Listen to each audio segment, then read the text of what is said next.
ভিডিওটি দেখার আগে সবার কাছে ছোট্ট একটি রিকোয়েস্ট করতে চাই, প্লিজ প্লিজ প্লিজ যারা ভিডিওটি দেখবেন সবাই একটা করে সাবস্ক্রাইব করে দিবেন।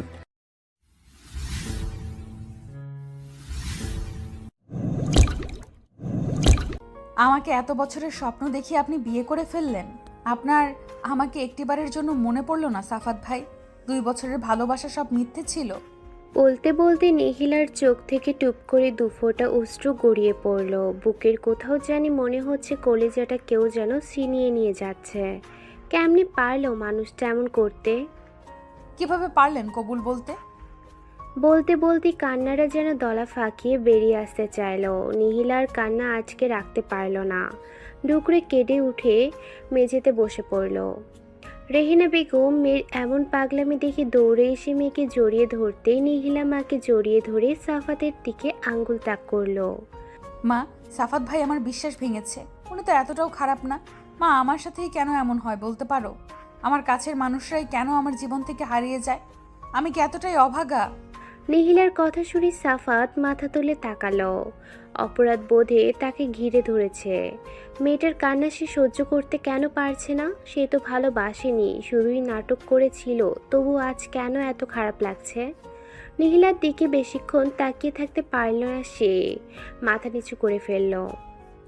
রেহেনা বেগমের মেয়ের এমন আচরণ দেখে নিজের চোখ গড়িয়ে পানি পড়তে লাগলো। ড্রয়িং রুমে সবাই নিশ্চুপ হয়ে নিহিলার দিকেই তাকিয়ে রইল। হাসি খুশি নিহিলার এমন পাগলামি কেউ বিশ্বাস করতে পারছে না। নিহিলাকে নিয়ে রেহেনা বেগম রুমে চলে যেতেই ড্রয়িং রুমে থাকা ঘরের প্রতিটা সদস্যের দৃষ্টি দরজায় দাঁড়িয়ে থাকা সদ্য নবদম্পতির দিকে পড়ল। সোফাতে আমান শেখ বাড়ির কর্তা মাথায় হাত দিয়ে বসেছিল। এতক্ষণ থম মেরেই ছিলেন। এইবার উঠে এসে নতুন দম্পতি তথা তার ছেলের দিকে এগিয়ে এলেন। আমি নিজেকে যথাসম্ভব শান্ত রাখতে চাচ্ছি, কিন্তু পারছি না। শান্তভাবেই বলছি, বেরিয়ে যা তুই। এ ঘরে তোর আর জায়গা হবে না। বাবা, এমন করতে পারো না। বাবা, আমি আমান শেখ ছেলের সামনে বরাবর এসেই তার গালে সজোরে থাপ্পড় বসিয়ে দিল। সাফাত গালে হাত দিয়ে বাবার দিকে তাকিয়ে রইল। কিভাবে পারলি তুই এটা করতে? আমার ছেলে হিসেবে পরিচয় দিতেও লজ্জা করবে। এই শিক্ষা দিলাম তোকে? এত কষ্ট করে মানুষ করার ফল এটাই দিলি? বলতে বলতে তিনি কেঁপে উঠলেন। বোঝাই যাচ্ছে রাগ সংবরণ করার চেষ্টায় আছেন তিনি, কিন্তু পারছেন না। নববধূ আমান শেখের কথার ধরন দেখে কেঁপে উঠল। সে অপরাধী দৃষ্টিতে তার স্বামী নামক ব্যক্তিটির দিকে একবার তাকিয়ে চোখ নামিয়ে নিল। সাফাত দমে গেল না। বাবাকে বোঝানোর জন্য এগিয়ে আসতেই আমান শেখ 2 কদম পিছিয়ে গেল। খবরদার, তোর ওই মুখে আমাকে বাবা ডাকবি না, বেরিয়ে যা। সাফাত আবার কিছু বলতে নিবে, তখনই আমান শেখ টেবিল থেকে ছুরি হাতে নিয়ে তেড়ে এলো। আরেকবার কিছু বলবি তো আমি শেষ হব। এই বাড়ির দরজা আজ থেকে তোর জন্য বন্ধ। আর এই মেয়েটা নীলিহার কথা তোর একবারও মনে পড়ল না? কথা রাখতে না পারলে স্বপ্ন কেন দেখিয়েছিলি? আমার সামনে থেকে বেরিয়ে যা। আমার কথা চিন্তা করে ওকে বের করিও না। বিয়ে করে এসেছে, হোক না আরেকজন। তবুও বিয়ের মতো একটা পবিত্র বন্ধনে আবদ্ধ হয়ে তো ওরা বাড়িতে এসেছে। এভাবে মুখ ফিরিয়ে নিও না। বিশ্বাসঘাতক ওরা হতে পারে, কিন্তু আমরা নই। বড় বাবা, আমার এই কথাটা রাখো। বলে নিহিলা সিঁড়ি বেয়ে কয়েক ধাপ এগিয়ে এলো। বলেই নিখিলা সিঁড়ি বেয়ে কয়েক ধাপ এগিয়ে এলো। সবাই তাকাতেই দেখলো নিখিলা সিঁড়ির কাছেই দাঁড়িয়ে আছে। নিহিমা, আমান শেখ নিহিলার দিকে এগিয়ে গেল। নিহিলার মাথায় পরম আদরে হাত বুলিয়ে দিল।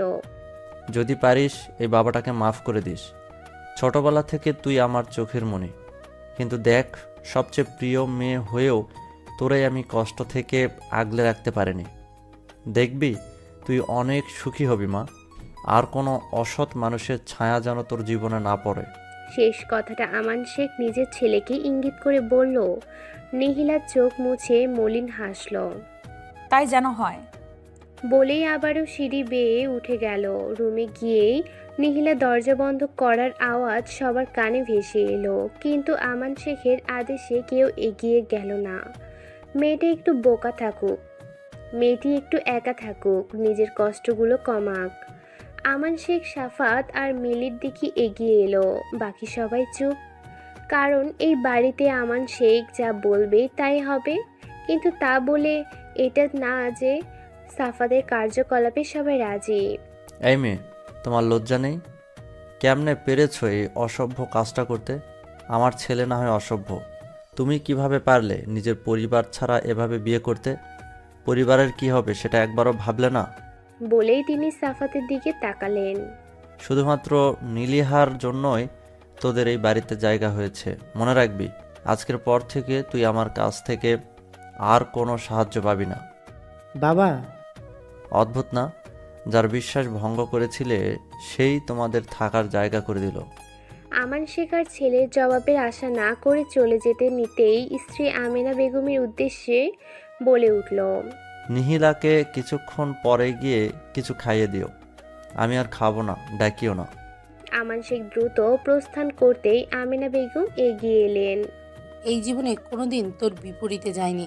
পরিবারের সবার বিপক্ষে থেকে তোকে শাসন করতেও আমি পারিনি। তোকে আগলে আগলে রাখতাম, সেটাই বোধহয় আমার বড় ভুল ছিল। এমন না যে তুই না বলে বিয়ে করেছিস বলে সবাই রেগে। তোর সবচেয়ে বড় ভুল হচ্ছে একটা মেয়েকে স্বপ্ন দেখিয়ে আর একটা মেয়েকে বিয়ে করে নিয়ে আসলি। একটা মেয়ের আবেগ নিয়ে খেলেছিস। আচ্ছা, তুই আমারই ছেলে তো, আমরা তো মানুষ হিসেবে এতটাও খারাপ না। বলেই আমিনা বেগম একটা দীর্ঘশ্বাস ফেলে চলে গেলেন। সবাই চলে যেতেই মিলি সাফাতের দিকে তাকালো। তারও মেয়েটার জন্য খারাপ লাগছে, কিন্তু কিছুই করার নেই। সাফাত তাকে এই কথাটা বলেনি যে সেও নিহিলার সাথে ভালোবাসার অভিনয় করেছে। সাফাত শুধু তাকে বলতো যে তার চাচাতো বোন তাকে পছন্দ করে। নিহিলার সাথে আসলেই সম্পর্কে ছিল সেটা মিলি খুনাক্ষরেও জানতো না। সাফাতের কেন জানি বড্ড খারাপ লাগছে। এতদিন রাগের বশে এসব করলেও এখন কেন জানি তার খারাপ লাগছে। নিহিলার চোখের পানিতে তার কেন কষ্ট হচ্ছে? সে তো ভালোবাসেনি নিহিলাকে। তবে কেন এমন করছে? কেন এমন লাগছে? সে কি বেশি করে ফেলছে? এই বাড়িতে আমান শেখ সব ছেলে মেয়েদের দিক থেকে নিহিলাকে একটু বেশিই ভালোবাসে, এমনকি নিজের ছেলে সাফাতের থেকেও। ছোটবেলায় নিহিলার 4 বছর হওয়ার আগে থেকেই সাফাতই ছিল পরিবারের প্রিয় পাত্র। কিন্তু নিহিলার বাবা মারা যাওয়ার পরে থেকে, তখন নিহিলার বয়স 4 বছর, তখন থেকে নিহিলাকেই সবাই বেশি ভালোবাসে, এমনকি আমান শেখও। সাফাতের এখনো মনে পড়ে ওর সবচেয়ে প্রিয় একটা গাড়ি ছিল। সেটা ওর এতই প্রিয় ছিল যে সে সেটা আলমারিতে তুলে রাখতো, খেলতও না, শুধুমাত্র পুরানো হয়ে যাবে তাই। কিন্তু নিহিলা এসে সেটারই বায়না ধরতেই আমান শেখ দিয়ে দিল।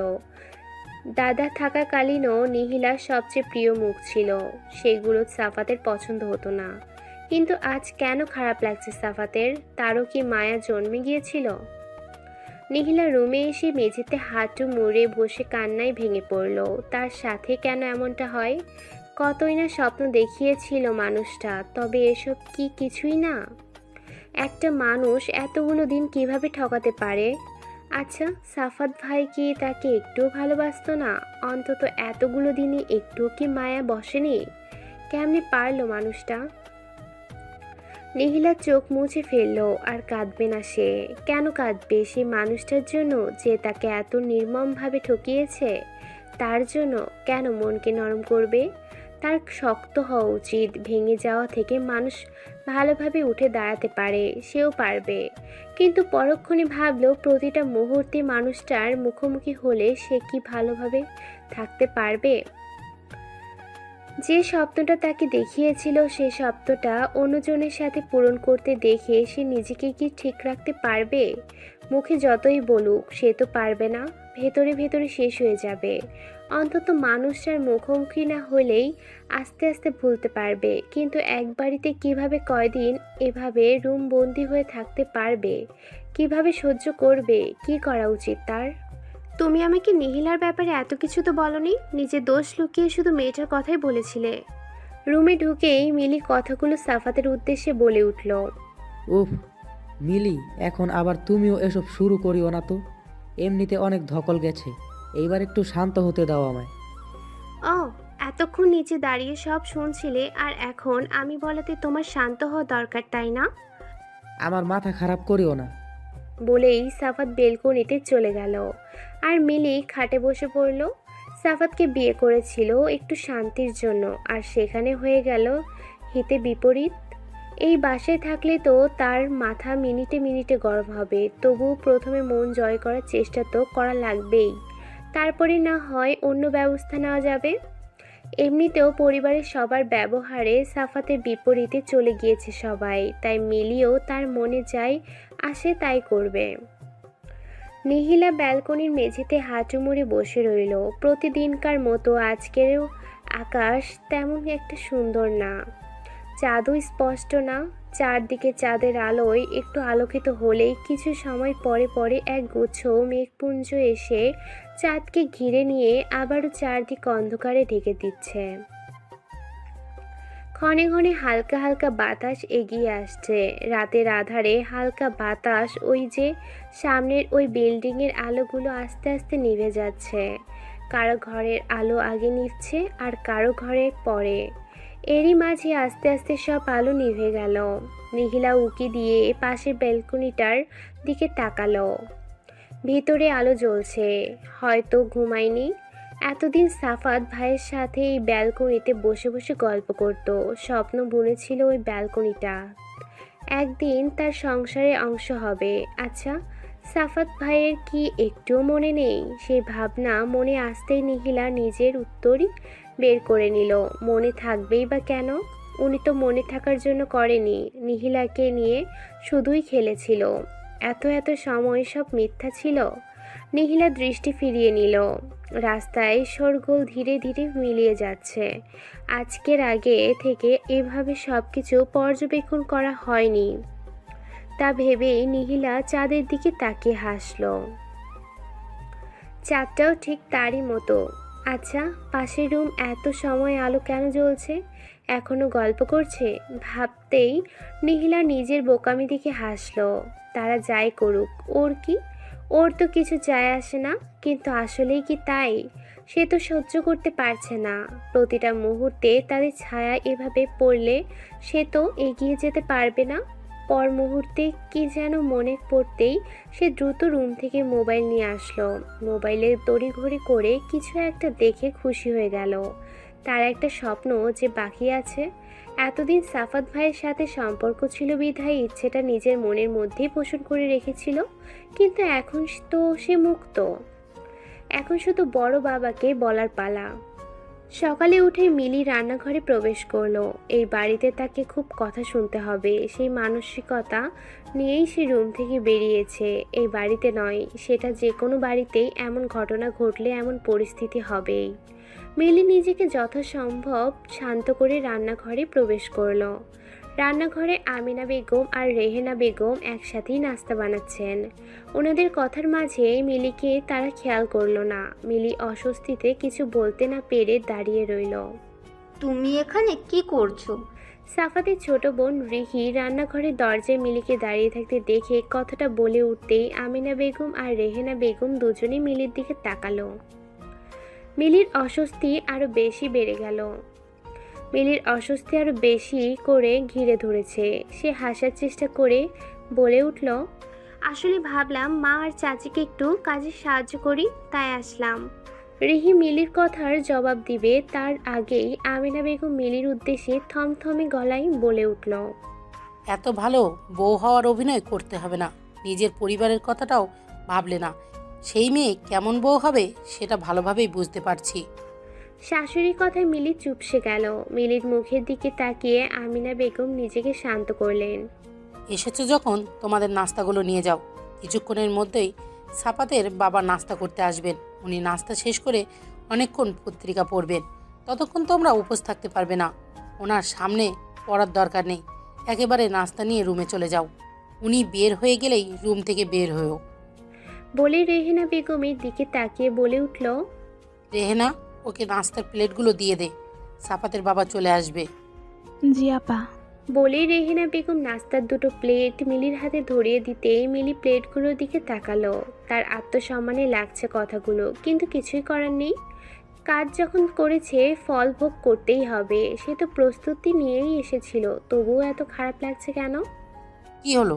দাঁড়িয়ে না থেকে দ্রুত রুমে যাও। সাফাতের বাবা চলে আসলে কথা আরও শুনবে।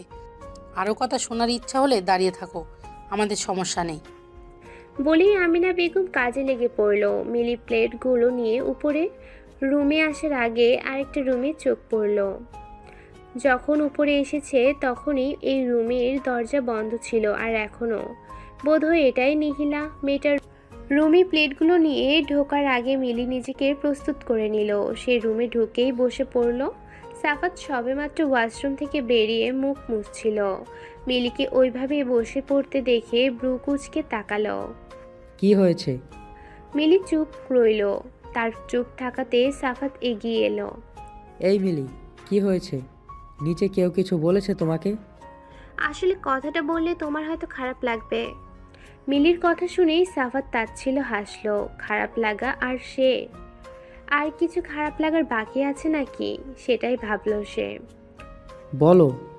আমি রান্নাঘরে গিয়েছিলাম তোমার মাকে কিছু সাহায্য করব বলে, কিন্তু উনি আর তোমার ওই চাচি আমাকে অপমান করে বের করে দিয়েছে। এই প্লেটগুলো এমনভাবে দিয়েছে মনে হয়েছে কোনো মানুষকে দেয়নি, এগুলো পশুর জন্যই দেওয়া।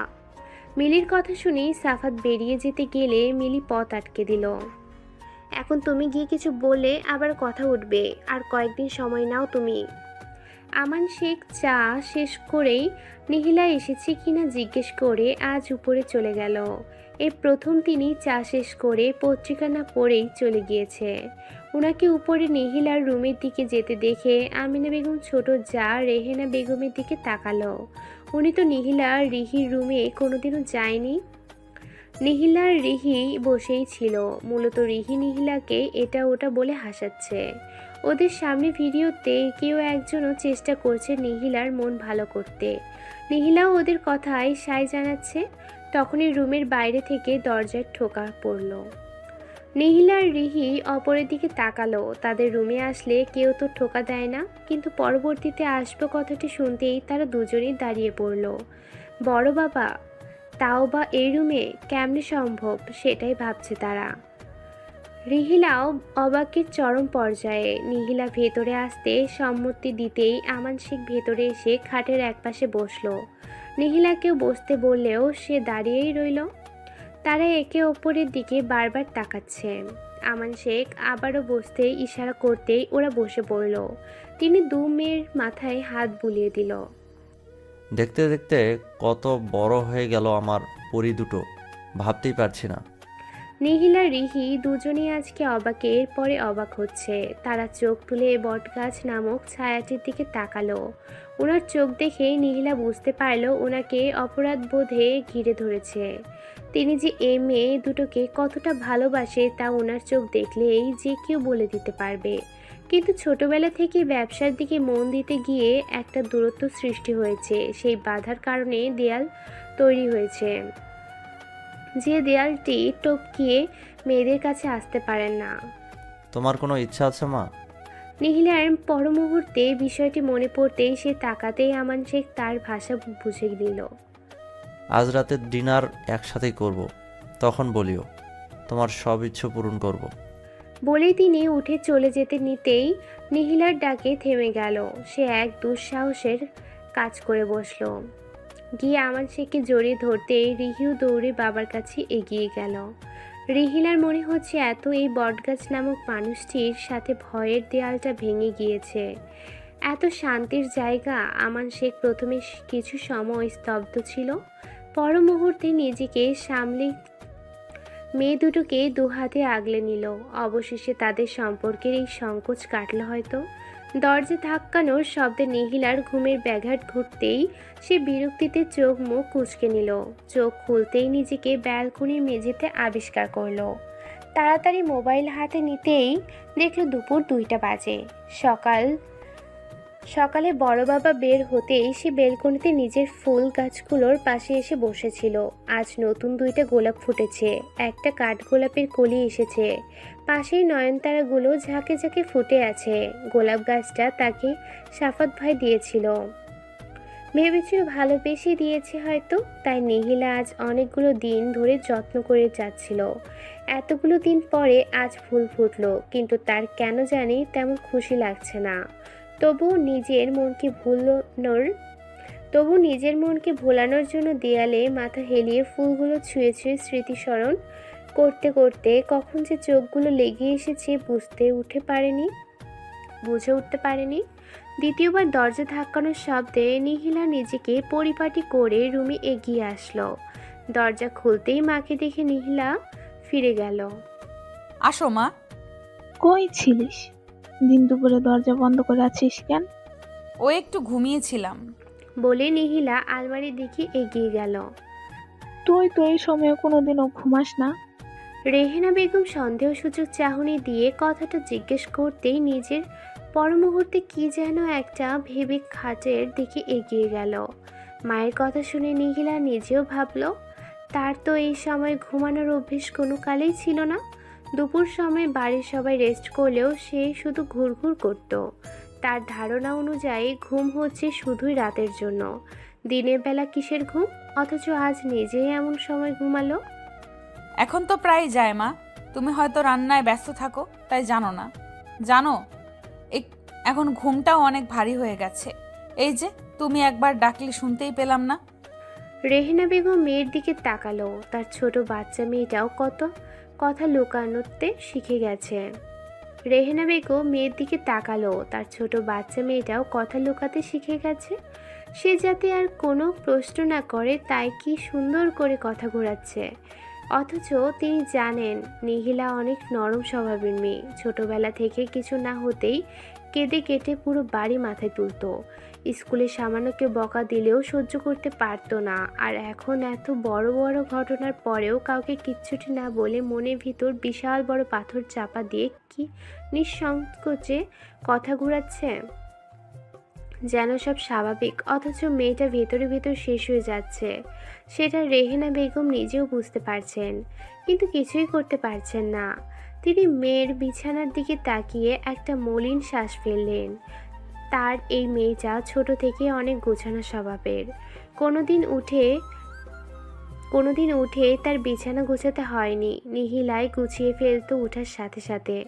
অথচ আজ বিছানাটা এলোমেলো। তিনি বিছানা ঝাড়তে ঝাড়তে মেয়েকে ফ্রেশ হয়ে আসতে বলতেই নিহিলা বাধ্য মেয়ের মতো ওয়াশরুমের দিকে পা বাড়ালো। নিহিলা বেশ কিছুক্ষণ পরে ওয়াশরুম থেকে বের হলো। নিজেকে যত সম্ভব উপরে পরিপাটি করে নিল। ওয়াশরুম থেকে বের হতেই রেহেনা বেগমকে বিছানায় বসে থাকতে দেখল। রেহেনা বেগম মিষ্টি হেসে মেয়েকে কাছে ডাকতেই নিহিলা এগিয়ে এসে মেঝেতে বসে মাকে জড়িয়ে ধরে কোলে মাথা লুকালো। খাবি না?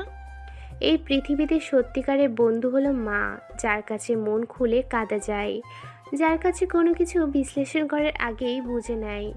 মায়ের কথায় নিহিলা আরও ভালোভাবে মাকে জড়িয়ে নিল। খাবো একটু পরে, একটু থাকো।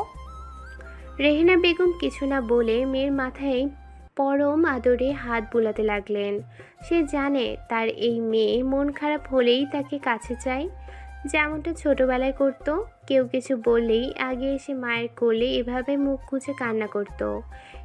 এরপর কান্না করে হালকা হয়েই সব বলতো।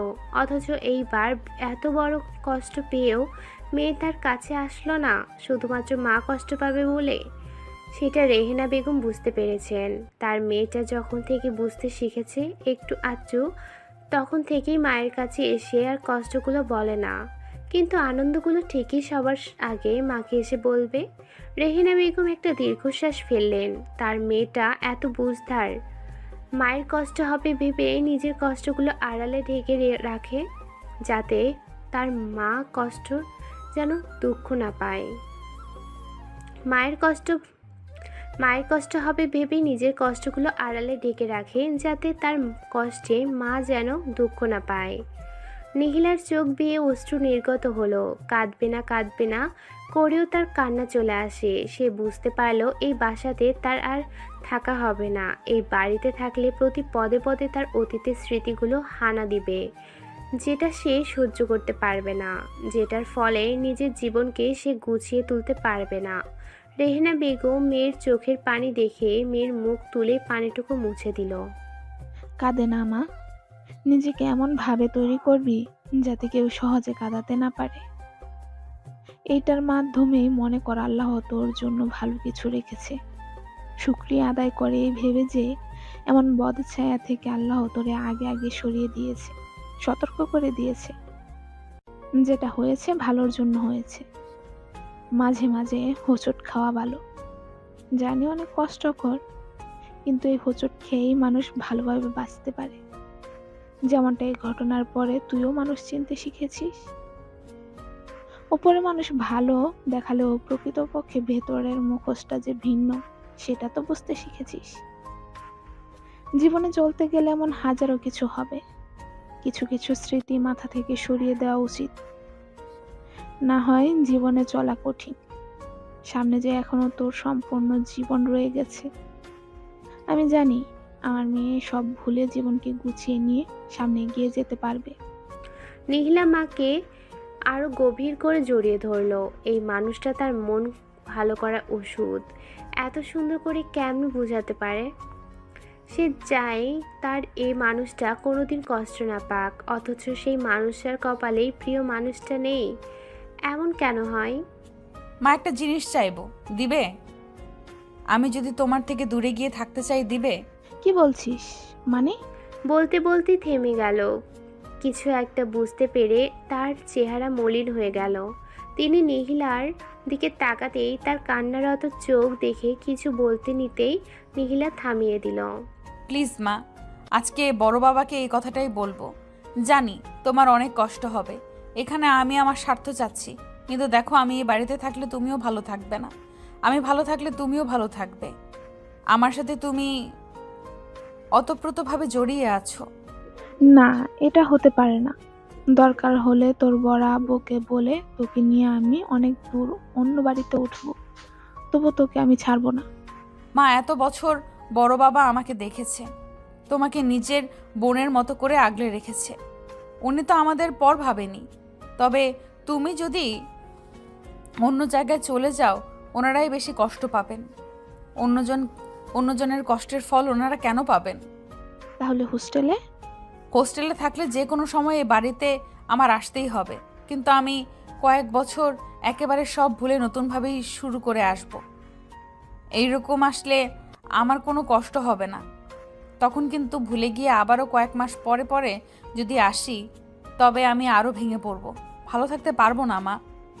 রেহেনা বেগম মেয়ের দিকে তাকালেন। মেয়ের একটা কথাও ভুল মনে হলো না তার। নিজের জন্য কেন মেয়ের জীবনকে বঞ্চিত করবেন, সেটা ভেবেই তিনি মেয়েকে কাছে টেনে নিলেন। বড় বাবা। নিহিলা খেতে খেতে আমান শেখের দিকে তাকিয়ে অনেকক্ষণ যাবৎ নিজের সাথে যুদ্ধ করে ডাক দিল। আমান শেখ নিহিলার কথা শুনে উঠে দাঁড়াতে গিয়েই থেমে গেল। বাকিরা উৎসুক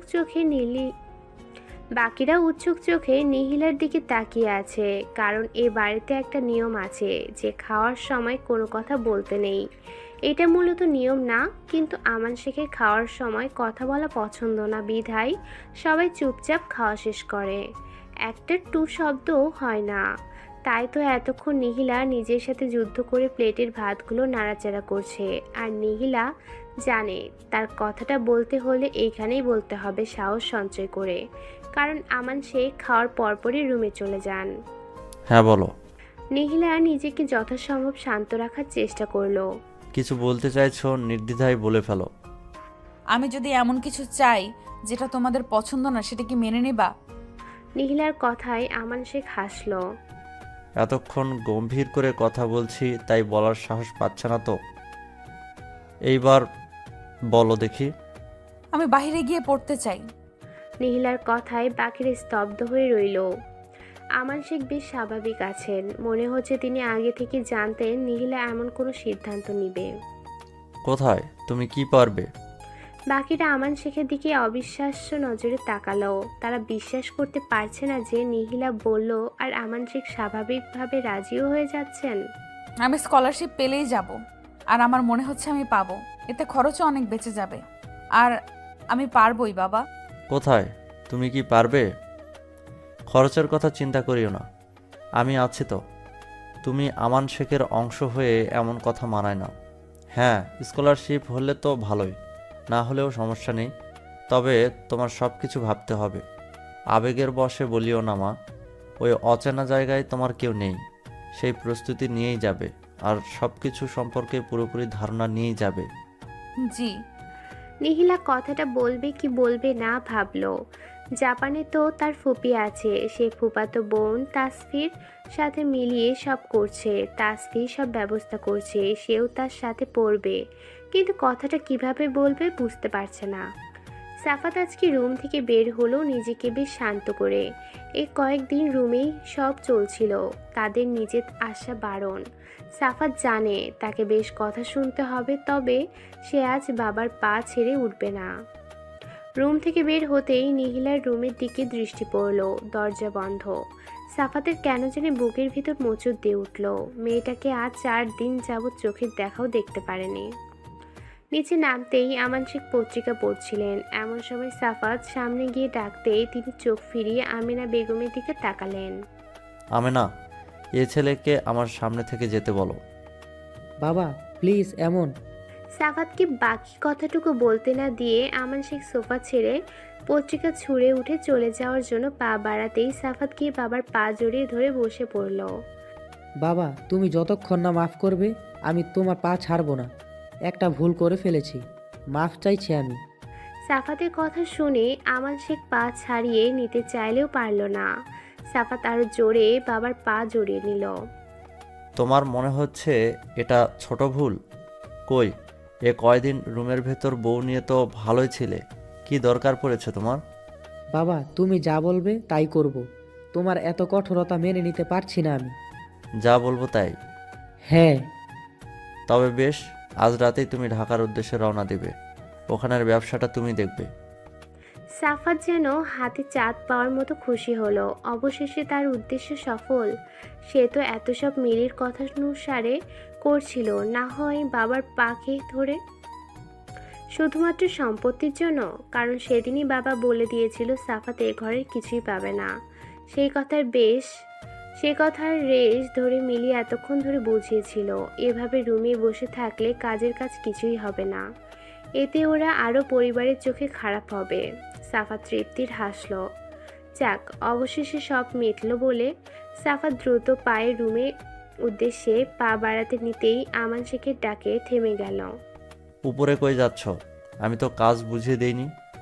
মিলিকে কাপড় গুছাতে বলতে যাচ্ছি, সব তো গুছাতে হবে। সাফাতের কথায় আমান শেখ হাসল, যেন তিনি ছেলে সব বুঝে ফেললেন। এত সহজে তো হবে না। কিন্তু মিলি তো না, তুমি একাই যাবে। আর হ্যাঁ, অফিসের ফোনেই সব করবে, এই কাজটা গুরুত্বপূর্ণ। দিনে একবার বাড়ির ফোনে কল করবে, শুধু 5 মিনিট। আমি চাই না কারোর পাল্লায় পড়ে আমার কাজটা তুমি হেলাফেলা করে করো। উপর থেকে মিলি এসব শুনতেই রেগে গেল। এই বৃদ্ধকে সে ভোলাভালা মনে করেছিল, কিন্তু তা তো না। সাফাত চলে গেলে সে কেন থাকবে এখানে?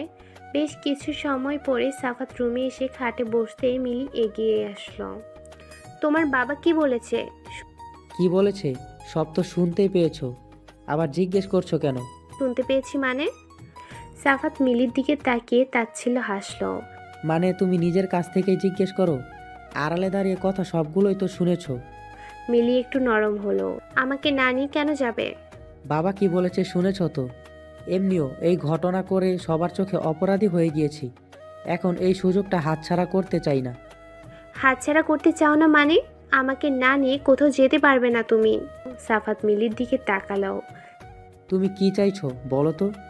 তোমার কথা তো বাবাকে রাজি করিয়ে ব্যবসাটা কোনো মতে নিজের হাতে নিলাম, এখন আবার তুমি বিপরীতে বলছো। তখন তো ভেবেছিলাম আমি সহ গিয়ে আমরা ওখানে আলাদা করে সংসার পাতবো, আর এসব শোনা লাগবে না আমার। ব্যবসাটা দিয়ে আমরা ভালোভাবেই চলবো, কিন্তু শুধু যে তোমাকে পাঠাবে সেটা তো ভাবিনি আমি। মানে হচ্ছে আমি এখানে একা থাকতে পারবো না, তোমার পরিবারটাকে আমার সহ্য হয় না সাফাত। সহ্য হওয়ার জন্য মন মতো কোনো কাজ করেছো? আসার পর থেকে দ্বিতীয় দিনের ওই সকাল ছাড়া আর একদিনে রুম থেকে বের হয়েছো? কারোর মন পাওয়ার চেষ্টা করেছো? সাফাতের কথায় মিলি রেগে গেল। সে সাফাতের দিকে আঙ্গুল তাক করে বলে উঠল, তুমি কিন্তু সীমা লঙ্ঘন করছো সাফাত। তোমার পরিবার আমাকে মূল্যায়ন করেছে কি? করবে কেন? যে কাজটা করেছি সেক্ষেত্রে বাড়িতে জায়গা পেয়েছি, এই অনেক। আর তোমার যে ভাবনা, এমন নিচু ভাবনার মেয়েকে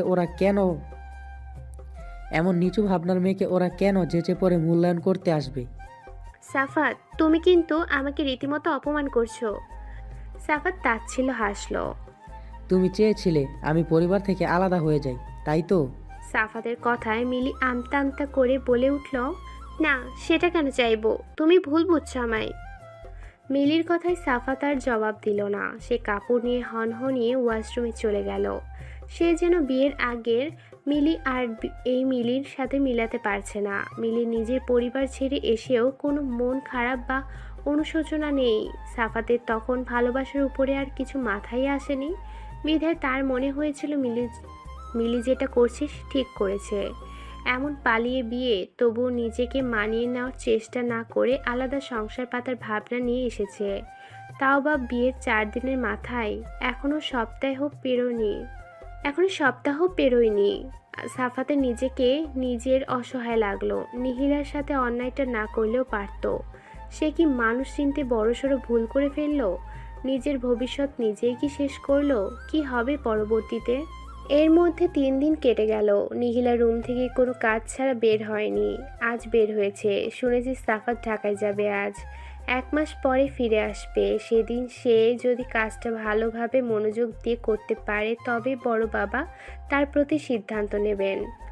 নিহিলা রুম থেকে বের হয়ে সিঁড়ির কাছে আসতে দেখলো সাফাত উপরে উঠছে। নিহিলা সাফাত উঠা পর্যন্ত দাঁড়িয়ে রইল।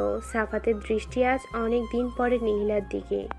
নিহিলা দ্রুত পদে নেমে নিতেই সাফাত হাত ধরে ফেলল।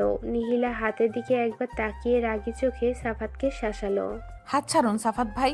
নিহিলার এমন ক্রোধপূর্ণ কথায় সাফাত সাথে সাথে হাত ছেড়ে দিল। নিহিলাকে কেমন অগোছালো লাগছে।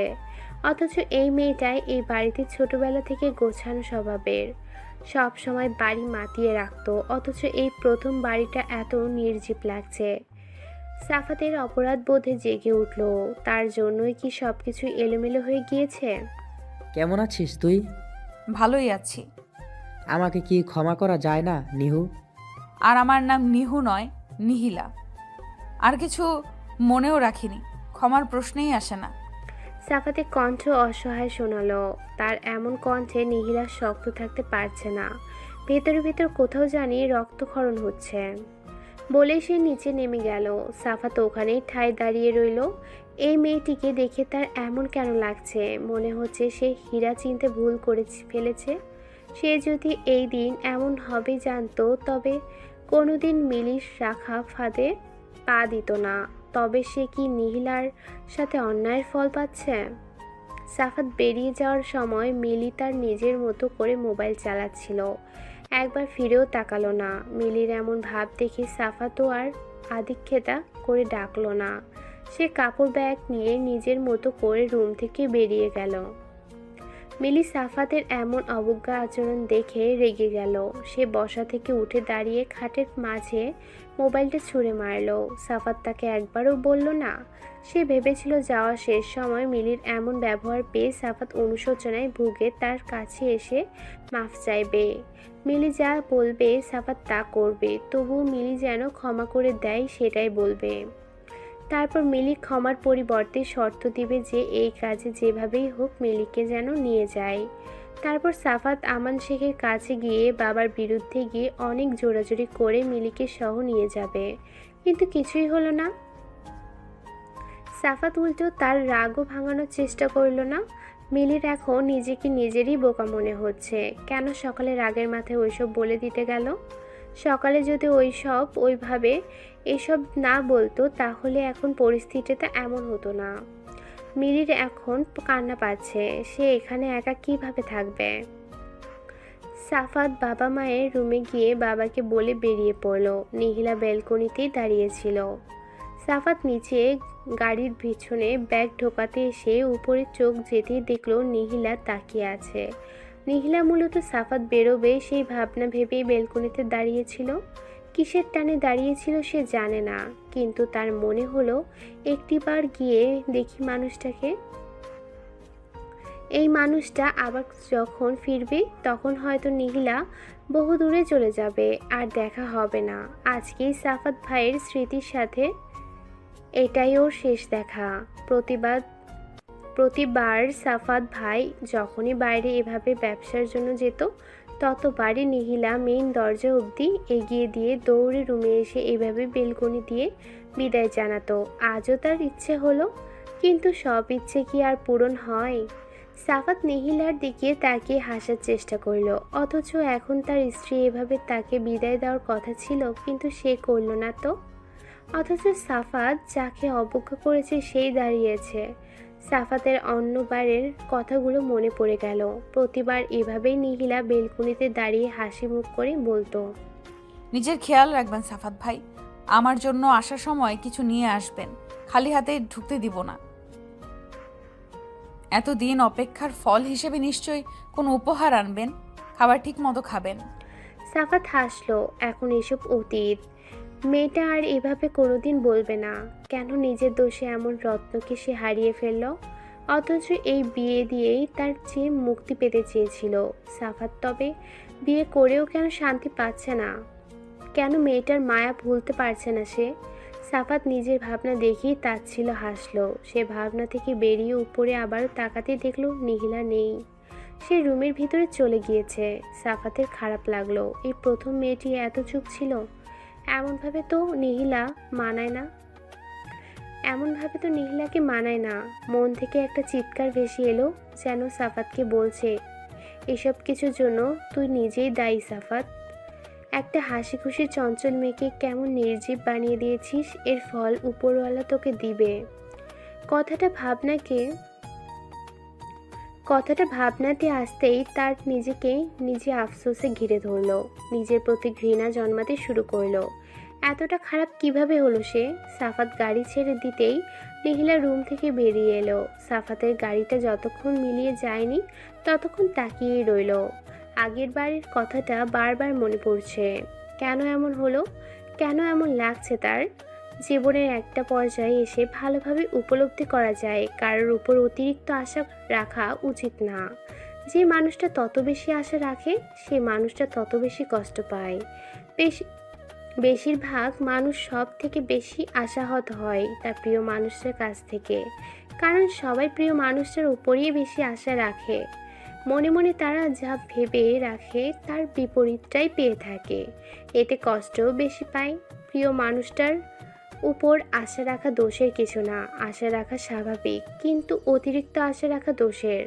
যেমনটা নিহিলার বেলায় হয়েছে, সে সাফাতের উপর অতিরিক্ত আশা রেখে ফেলেছিল, যার ফলে বিপরীতটাই হয়ে কষ্ট পাচ্ছে। সূর্যের তীক্ষ্ণ রশ্মি চোখে পড়তে নিহিলা চোখ মুখ কুঁচকে নিল। বিরক্তিতে চক্রান্ত শব্দ করে কপাল কুঁচকে তাকাতেই দেখল কেউ একজন জানালার পর্দা সরিয়ে দিয়েছে। নিহিলা রিহি ভেবে বিরক্তি সূচক চেহারা করে ফেলল। রিহির বাচ্চা, পর্দা লাগা বলে সে পাশ ফিরে লেপ টেনে আবারও চোখ বন্ধ করে ঘুমানোর চেষ্টা করলো। ঘুম আসবে না যেন আবার ঘুমানোর ভান ধরছিস কেন? মায়ের কথা শুনে নিহিলা চোখ মুখ কিচে উঠে বসলো। সে এতক্ষণ ভেবেছিল রিহি তার সাথে মজা করছে, তাই রেগে কথাটা বলেছিল। তাহলে ভাঙলে কেন মা? রেহেনা বেগম মেয়ের কথা শুনে মেয়ের কাছে এগিয়ে কপালে হাত ছুলো। কি হয়েছে মা? সেটা তো তুই বলতে পারবি। তুই তো এত বেলা অবধি কোনোদিন উঠিসনি। এখনো কিসের বেলা? বলতে বলতে নিহিলা ঘড়ির দিকে চোখ পড়তেই নিজেও বোকা বনে গেল। এত বেলা অবধি ঘুমালাম? রেহেনা বেগম মেয়ের কাছে এগিয়ে এলেন। রাতে ঘুমাসনি তাই না? নিহিলা মায়ের কথায় তাড়াহুড়ো করে বিছানা থেকে নেমে কাপড় নেওয়ার জন্য ছুটল। কি যে বলো না মা, রাতে ঘুমাবো না কেন? রেহেনা বেগম মেয়েকে আর খাটালেন না। তিনি জানেন মেয়ে তার কথা ঘুরাচ্ছে। রেহেনা বেগম মেয়েকে আর ঘাটালেন না।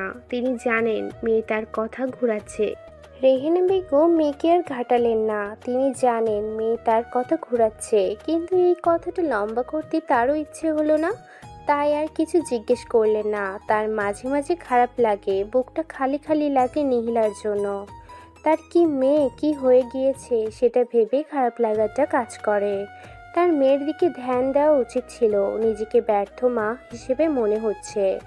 আফসোস বোধে ঘিরে ধরেছে।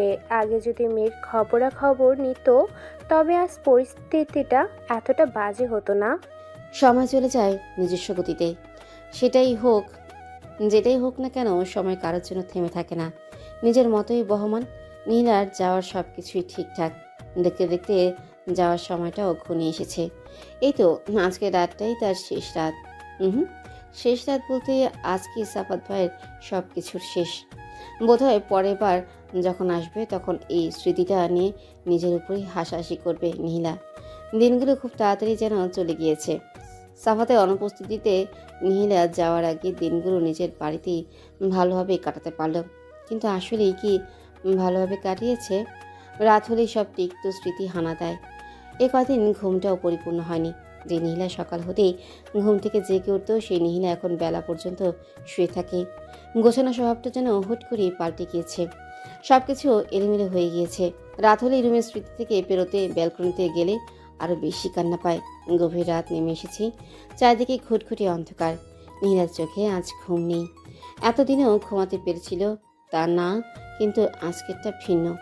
এতদিন রাতের শেষ ভাগে হলেও ঘুমিয়েছিল, কিন্তু আজকে রাত পেরিয়ে যেতেও ঘুম যেন চোখে ধরা দিচ্ছে না। চোখের পানি বাদ মানছে না।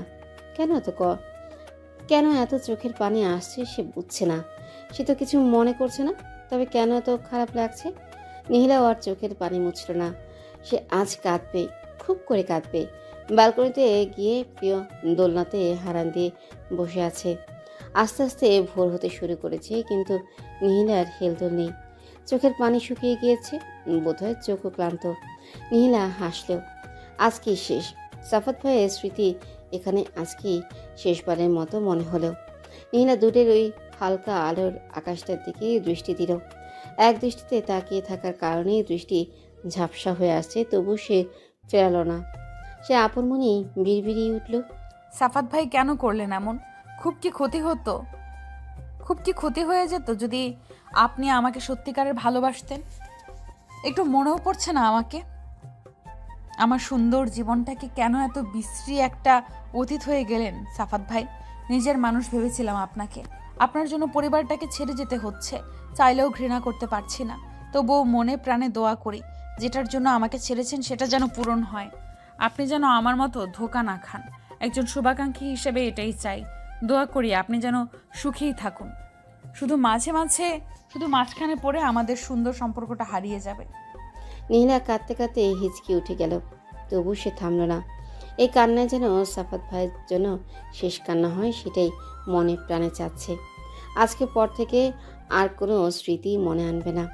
চোখের পানি হয়েই জড়তে থাকুক হৃদয়ের গহীন ব্যথাগুলো। ভালোবাসার মানুষটার জন্য যত গহীন ভালোবাসা আছে সব আজ মুছে যাক বেপরোয়া মনের লোকায়িত দীর্ঘশ্বাস। নীলা আশেপাশে তাকালো। সকালের আলো ফুটে উঠেছে। তার সুন্দর সুন্দর গাছগুলোতে ফুলের বাহার পড়েছে যেন। এতদিন যত্ন করে সব গাছই এখন ফুল দিতে শুরু করেছে। নীলা দোলনা থেকে উঠে গাছগুলোকে হাত বুলিয়ে দিল। তোরাও কি আমি চলে যাব বলে খুশি? এতদিন তো এত সুন্দর করে ছিলি না। আমি চলে যাওয়ার সময় তোদের এত সুন্দর হতে হলো। আচ্ছা, আমাকে মনে পড়বে তোদের? এখন ফুল গাছ থেকেও জবাব আশা করছে সে। এই গাছগুলোকেও মনে পড়বে ভীষণ করে। সে পেছনে ফিরে ব্যালকনির আশপাশে তাকালো। ওই প্রিয় জায়গাটাকে বড্ড মনে পড়বে, কিন্তু কিছু ভালো সময়ের জন্য এইটুকু ত্যাগ তো দিতেই হবে। রেহানা বেগম ক্ষণে ক্ষণে কান্নার সুর তুলছেন। পাশে নীলা মাকে জড়িয়ে ধরে চুপটি করে বসে আছে। রেহানা বেগমের এমন আচরণ দেখে আমান শেখ ধমকে উঠল। আহ রেহানা, তুই এমন করলে মেয়েটা যাবে কিভাবে? ভাইজান, আমি এই মেয়েটাকে ছাড়া কিছু কল্পনাও করতে পারি না। আহ মা, তুমি এমন করিও না তো। মাত্র কয়েকটা বছরই তো, আমাকে তো সবসময় দেখবে। দেখতে পারবো, কিন্তু ছুতে তো পারবো না। রেহানা বেগমের এমন কথায় নীলা আমাকে আরো জোরে জড়িয়ে ধরল। আসলেই তো ভিডিও কল আর সামনাসামনিতে অনেক পার্থক্য। দেখা আর ছোঁয়া, এই মায়ের ঘ্রাণটা সে পাবে না। সবসময় এটা ওটার বায়না ধরা হবে না। মন খারাপ হলে আর মাকে জড়িয়ে ধরে মায়ের আঁচলের ঘ্রাণটা নিতে পারবে না। আর কিছুটা সময় পেরোলেই সে চাইলেও আর মাকে ছুতে পারবে না। এটা ভাবতেই কান্না চলে আসছে, কিন্তু নীলা যত সম্ভব নিজেকে উপরে শান্ত দেখানোর চেষ্টা করলেও ভেতরে ভেতরে সে ঠিক নেই। এখন মনে হচ্ছে কেন এত দূরে এসব করতে গেল, কেন একবারই এত সব করতে গেল। আবার পরবর্তীতে সাফাতের কথা মনে পড়তেই তার মনে হলো সে যা করছে ভালোই করেছে। অন্তত এই তিক্ত স্মৃতিটা তো ভুলতে পারবে। রেহানা বেগম চোখ মুছে নাক টেনে উপদেশের সুরে বললেন, সব সময় কল করবি, খাবার ঠিক মতো খাবি মা। হ্যাঁ মা বাবা, অবশ্যই করব। রেহানা বেগম মেয়ের কপালে পরম আদরে চুমু খেলেন। তার ভাবতেও খারাপ লাগছে, এই মেয়েটাকে সে আর কিছু সময় পরে ছুতে পারবে না। কিছু সময় পরে টাক পড়তেই নিহিলা উঠে দাঁড়ালো। সে রিহিকে জড়িয়ে ধরতেই রিহি কানে কানে ফিসফিসিয়ে উঠল, পরের বার অপেক্ষা করার সময় যেন দুজনের জন্য করি, একটা খুশির খবর যেন পাই। নিহিলা কান্নার মাঝেও হেসে কান মুলে দিতেই রিহি হেসে রেহানা বেগমকে জড়িয়ে ধরল। আহ চাচি, কেন কান্না করছো? তোমার মেয়ে ওখানে কি যে খুশি থাকবে দেখবে, দুদিন পরে আমাদের কথাই মনে পড়বে না। রিহির কথায় রেহানা বেগম অভিমানিক চোখে নিহিলার দিকে তাকালো। সত্যি কি মনে পড়বে না? রেহানা বেগমের কথা শুনে রিহি নিহি দুজনেই হেসে দিল। তার মাঝে কত অবস্থা কিছু কিছু কর্মকাণ্ডে বোঝা যায়। হ্যাঁ মা, অবশ্যই করব। মা, রিহি তো মজা করে বলছে, আর তা তুমি বিশ্বাস করে নিচ্ছ? রেহানা বেগম আবারও মেয়েকে কাছে টেনে নিতেই ডাক ভেসে আসতেই আমান শেখ তাড়া দিল। নিহি আমান শেখের কাছে গিয়ে জড়িয়ে ধরতেই তিনি মাথায় হাত বুলিয়ে দিলেন। নিজের খেয়াল রাখবে মা, যে কোনো পরিস্থিতিতে নিজেকে শান্ত রাখবে। নিজেকে দুর্বল দেখালে মানুষ আরও ভেঙে গুড়িয়ে দিতে পছন্দ করে, তাই নিজের দুর্বলতা একদম প্রকাশ করবে না। ভালো থেকো মা। নিহি হ্যাঁ বোধক মাথা নাড়তেই চোখ থেকে দুফোঁটা অশ্রু গড়িয়ে পড়ল। আমান শেখ পানিটুকু মুছে আদেশের সুরে বলে উঠল, একদম পানি নয়, এটা তো ভুলেও দেখাবে না। বলেই তিনি তাড়া দিতেই নিহি আরেকবার রেহানা বেগমকে জড়িয়ে ধরে হাঁটা ধরল। উপরে মনিটর থেকে শেষবারের মতো আওয়াজ আসলো, বোর্ডিং আওয়ার শেষ। যাত্রীদেরকে উদ্দেশ্য করে স্পিকারে বলছে। নিহা সবাইকে সালাম দিয়ে হাঁটা ধরল। যাওয়ার সময় মুখ থেকে কান্নার জন্য আর কোনো কথাই বেরোলো না। এতক্ষণ উপরে শক্ত দেখালেও এখন আর পারছে না, কান্নারা যেন গলার মাঝে আটকে আসছে। নীলা হাঁটতে হাঁটতে পেছনে ফিরে অস্বচ্ছ কাচের দরজা দিয়ে মাকে দেখল। রেহানা বেগম ঝাপসা চোখে নীলাকে হাত নাড়িয়ে বিদায় জানাচ্ছে। তাকে রিহি জড়িয়ে ধরে আছে। কাছ দিয়ে ঝাপসা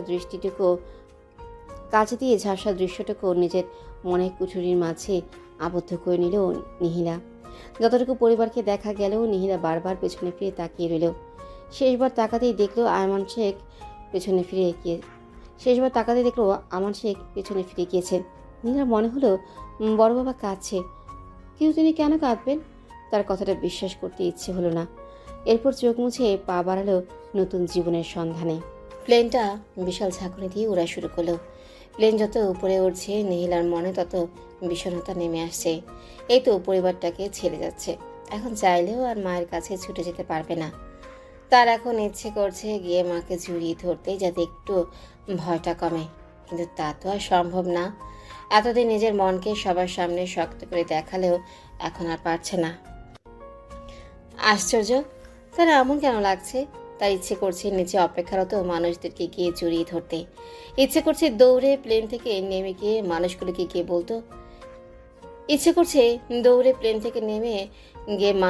গিয়ে বলতে, শোনো, আমি তোমাদের ছাড়া থাকতে পারবো না, আমি কোথাও যাচ্ছি না। নীলা চোখ মুখ বন্ধ করে রইল।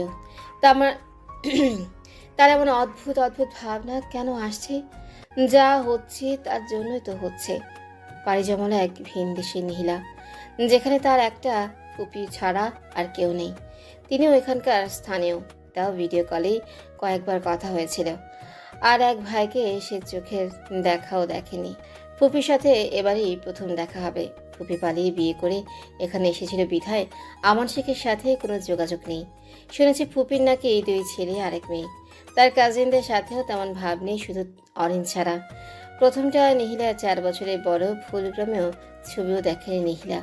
আর পরের দুজন যমজ, তারা নিহিলারই একই বয়সী।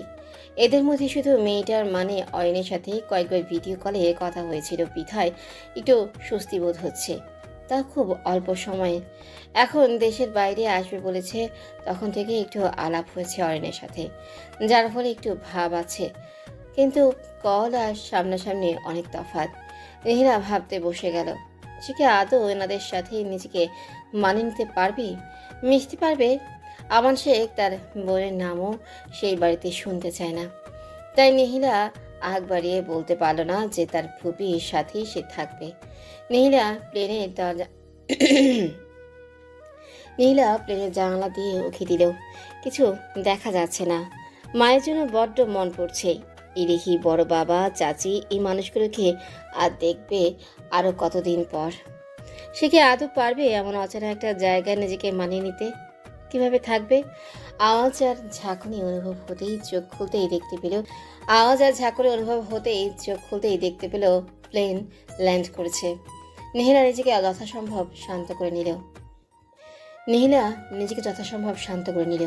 একে একে সবাইকে নামতে সেও সবার দেখা দেখি নেমে পড়ল। জাপান, স্বপ্নের দেশ তার। এই প্রথমবারের মতো দেশটার মাটিতে পা পড়ল তার। মনের ভেতরে ভেতরে উৎফুল্ল হচ্ছে, কিন্তু বড় করে চারিদিকে তাকিয়ে খুশিটা কেটে গিয়ে মনে ভয় বাসা বাঁধতে শুরু করলো। সবাই নেমে এক একজন এক এক দিকে ছড়িয়ে পড়ল। সবাই যার যার আত্মীয় স্বজনদের সাথে চলে যেতেই নিহিলা দাঁড়িয়ে রইল। তার মাথায় এলো ফুপির নিতে আসবে। সে আশেপাশে তাকে এত অচেনা মানুষের ভিড়ে নিজেকে আরো গুটিয়ে নিল। আচ্ছা, এখন যদি তার ফুপি তাকে নিতে না আসে, তবে সে কি করবে? সম্পূর্ণ একটা অচেনা দেশে। পরক্ষণে নিহিলা নিজেকে শান্ত করলো। এমন অলক্ষণের কথা সে কেন মাথায় আনছে? তিনি অবশ্যই নিতে আসবেন।